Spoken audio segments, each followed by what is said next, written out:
Welcome to Boat Training Online. I'm Sean Pollard. Are you going to be the guy or the gal who lets night operations happen to you? And what do I mean by that? Well, you've had a great day out on the water. It looks like a spectacular sunset is about to happen, and you enjoy it. You sit there and you watch it. And now you got to get your boat home at night. And you've never driven a boat at night, you're not prepared for it, and you find yourself in a completely different world. And it is a different world. Let me suggest an alternative. Let's make a plan for this, okay? The first thing you want to do is pick a date. And let me suggest that you pick a date around a full moon. Now you can do a couple days before, a couple days after, or on the full moon itself. But in preparing for this video, man, I didn't think I was going to make it. We've had a nor'easter in here, and we've had clouds and fog and everything else, and man, it happens to be today is a full moon tonight, and it's the strawberry full moon, June 11th. Anyway, pick a full moon. You want as much light out here as you can possibly get. So, you know, get on the computer, figure it out, and then pick up a date. And if you're if you're in New England or someplace where the weather changes every 10 minutes, kind of put that into the plan. Okay, then what? Well, I consider night operations a higher level skill set than just you're operating at day. And you're stepping into a different world now, and you're going to have to step up your game. So I suggest that you start figuring out what all this light stuff is about. And I'm talking about the rules of the road. You should, if you don't already, download an app. I happen to have NavRules Pro on mine, and I'm not endorsing them. I'm just telling you what's on my phone. I don't get anything out of it, but I've had them for a couple years, and I'm not dissatisfied. If I need to knock some rust off, or I can't remember something, you know, whip out my phone and look it up. If you're not into apps and you want a book, the Coast Guard has a publication called NavRules. Now, coal regs went into effect in 1981, I believe, and so that book has been out since then, and I have spent hours in this book. But my point is that the Coast Guard keeps it updated. I'm sure that the apps do too, but I know that the Coast Guard does. So, you know, one of the big deals that they would try and get you on, you know, studying for, and I'm sure they still do if you're going to try and get your license, get in the appendix and figure out what the new changes are and so on. So anyway, start studying lights. If you're in a location where you can go actually see boats at night operating, for example, we have the Cape Cod Canal, and it's a choke point. A lot of things go through the Cape Cod Canal. I see tug and barge, so you got the whole towing thing there, recreational boats, sailboats, everything. I've seen cruise liners go through there. So if you have a bridge or a canal or someplace, a river that has some boating traffic, prior to you getting out here, go see what you're looking at and see, you know, take your app with you or your book, and try and figure this stuff out. Okay, what next? I suggest that the day of or the evening of this, that you get out before the sun goes down and start looking around at your, you know, I'm going to tell you too, when you step into this higher level skill set, you need to start paying attention to the buoys that you're passing, where they're at, how many they are, what buoys are for what points, and so on. We used to have to memorize our areas, and it's not a bad thing.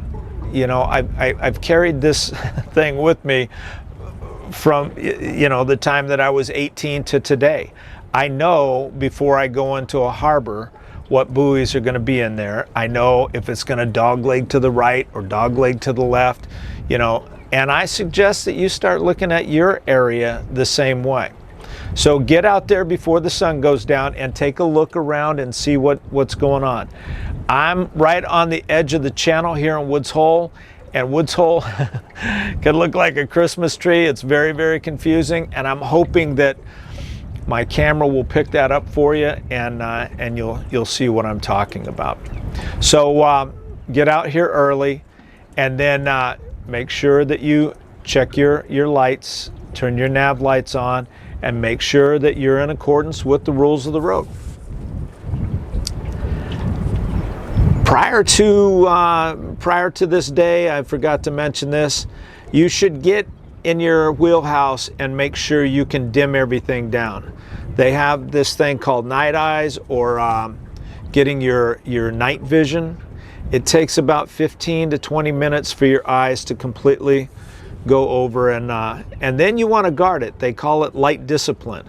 So any white light will screw up your night eyes. So you want to make sure you've got everything dimmed down, or have red lights on.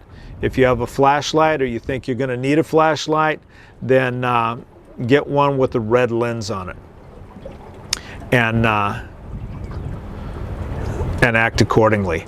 I would talk to my family too, let them know what your endeavor is here, and make them part of it. One cell phone that's not dimmed down, and you can go right in the settings and turn it right down. But they need to understand, and instead of ripping their head off, make them part of the process, because this is a learning example for them, and man, I want you guys to have a great time out here.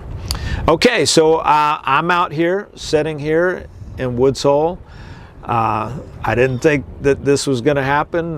We got a couple calls, and I thought, uh-oh, I'm going to miss my window here. It's not going to be a good day tomorrow either, so let's see if we can pull this off.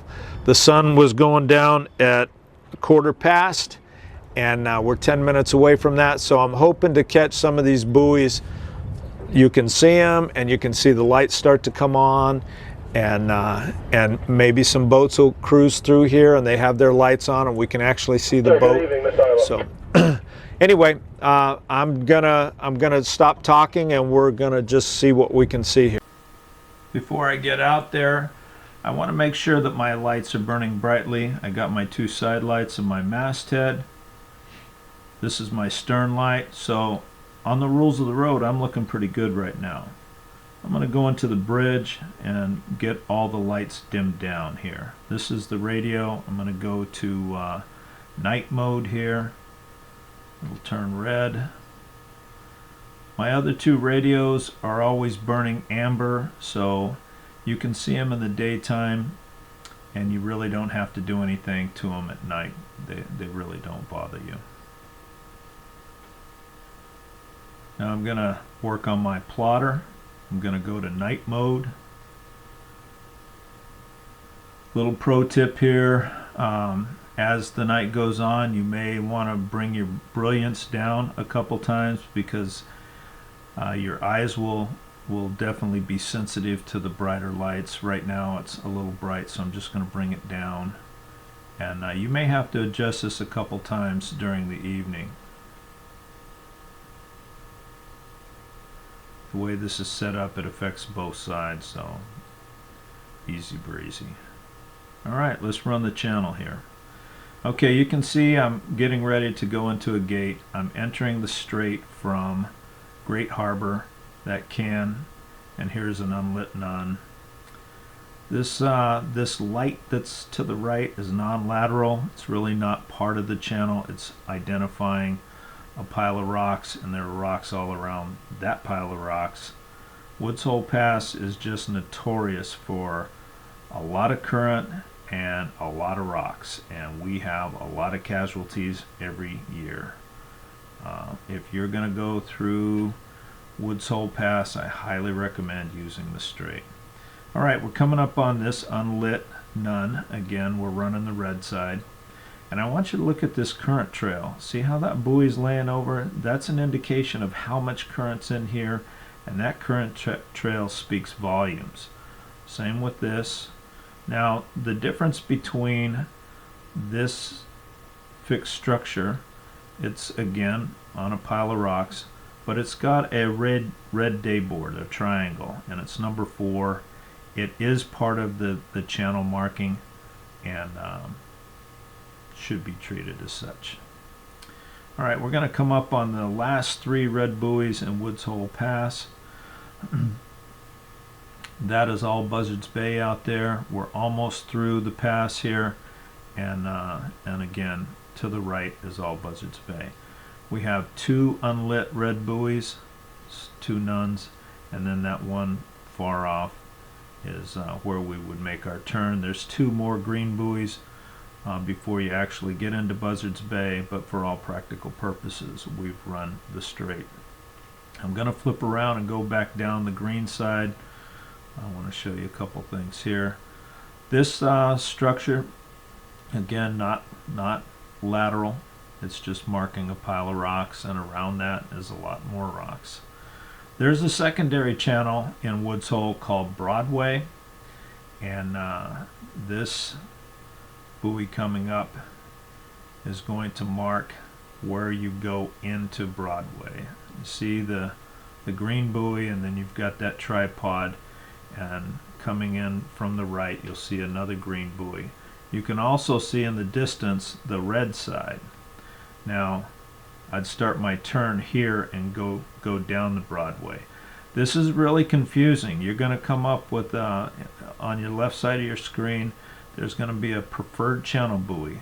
The preferred channel is the straight, and you treat this buoy like it's green. But if you're going down Broadway, you use the bottom band, which is red, and you treat, see how it lines up with all those reds? So that's a 2-purpose buoy. Now what I'm showing you is the what I call the triangle of death. If you're not from around here, you do not want to get in here. Every year we have people rip the bottom of their boat off in here. You can see there's some rocks right there. They're covered by water, and the current, not good. Okay, off to the right here in that low part of land you're going to see Nobska Lighthouse.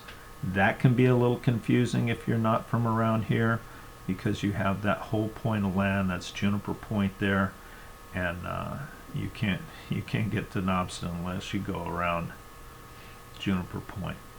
Alright, we're going to cut off to the left here, and we're going to go up into Great Harbor. I want you to see some of the background lights. This is an unlit nun. We're coming around. This tripod is non-lateral. It marks the center of the channel for the straight. And again, if you're not from around here and you're not used to Woods Hole Pass, I highly recommend the straight. You can use that aid to keep you right in the middle of the channel. This is the Steamship Authority, and look at all these background lights. A boat coming out from around one of these would be really, really hard to see. But that's what you're in for at night. To the right of this sailboat is a really popular restaurant called the Landfall, and a lot of people tie their boats up there and have dinner. On the left-hand side of the sailboat is the entrance to Eel Pond. There's a nice little pond in the back there. It's a drawbridge, but you'll have traffic. This is Woods Hole Oceanographic Institute, and all these buildings in the back are different campuses for them and for NOAA. And again, a lot of background lights. This is the entrance to Little Harbor, home of Coast Guard Sector Southeastern. And the reason I'm showing you this is it's a gate going into a harbor that both of the buoys are lit. And again, you got all that background light. So seeing boats coming out could be a little challenging. This is Nobska Light with number 4 off to the left here. I want to point out this car that's going up the road here. Headlights are not that big of a deal, but see their tail lights? I don't know how many times I've thought that tail lights are somebody's port running light and got myself all spun up. So make sure you keep an eye on that. All right, this is the Governor. It's a ferry, and this is a starboard aspect. In your rules of the road, your masthead lights, this is a vessel over 50 meters, and the forward masthead light is lower than the aft. So now you have a direction of travel. Here's the port aspect of a ferry coming out of Woods Hole, and you're going to see that these guys are going to pass one another. We're going to go back to the Governor, and I want you to look. See that aft mast? You're going to see the stern lights start to come on, and the masthead and the side lights start to disappear. If you haven't, I have a video called Arc of Visibility. If you haven't seen that yet, I really recommend that you watch that. I go in great detail on how all this works, and this is real life. You're seeing it happen. These lights will start to disappear, and that stern light will be burning brightly, and that's going to affect you if you're overtaking, whether you're in a crossing situation or an overtaking. When those side lights and that masthead light goes out, now you're in the rear end of that boat. Again, you got the other ferry in the background, and you can see we're looking at a port aspect. That masthead light is lower. It's nice to be out here before it's completely dark and seeing what's actually going. Okay, now we're a little darker, and again, forward masthead is lower. We've got a starboard aspect of a ferry.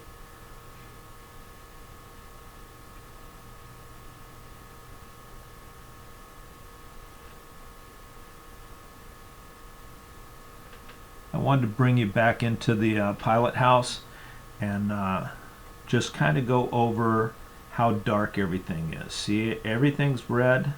There is no white lights in here. Everything is nice and dark, and that when you look out the window, you can see that I have really good visibility. I went to my radar, I turned that on, and again, it's all red out.